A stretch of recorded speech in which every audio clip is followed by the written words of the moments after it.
channel. I'm Tia and I upload 4 times a week, Tuesday, Thursday, Saturday, and Sunday. I do mostly synthetic wig related content here, but I do some other stuff as well. I do a little bit of makeup, some car vlogs where I talk about life things. I also do like a Wigs 101 wigs tip type situation. I talk a lot about press on nails and lashes, but today I'm doing something completely different. I am a DIYer, artisan type situation. I used to hand make jewelry. All the jewelry that you see me wearing normally is something that I handmade. So I wanted to share a project that I did because I'm obsessed with it and I wanted to share it with you.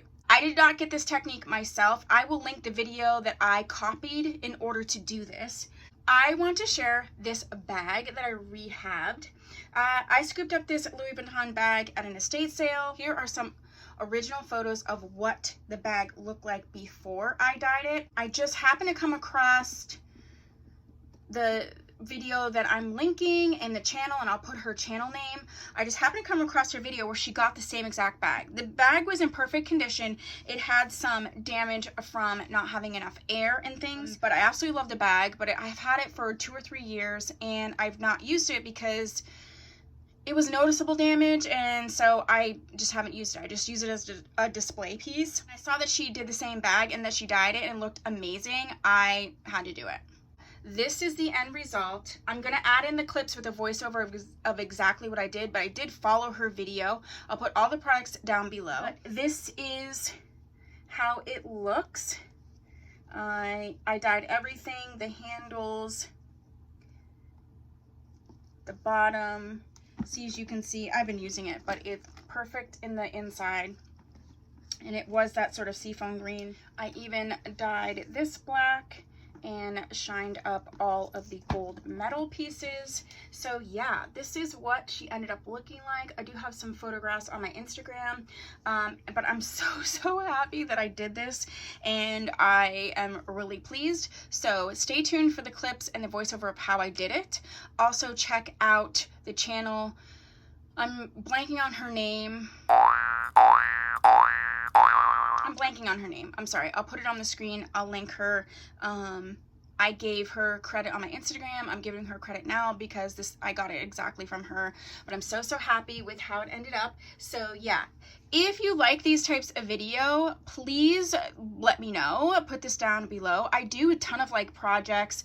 I do have a whole series where I hand dye wigs in different ways, and I'll put that down below as well.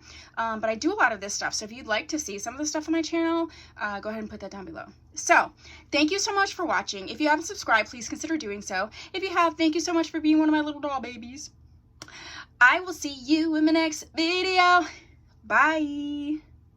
Following the Bag Hag Digest instructions, I took this pure acetone and I prepped the bag by rubbing it into the entire bag. These are some close-up pictures of the damage that the bag had, and also the condition of the piping and leather straps, which was perfect.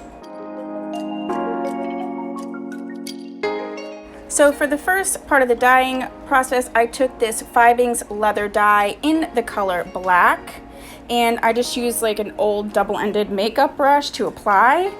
I applied it to all of the leather parts, including the straps and the piping, making sure that I covered it fully, but didn't use too much product so that it would pool.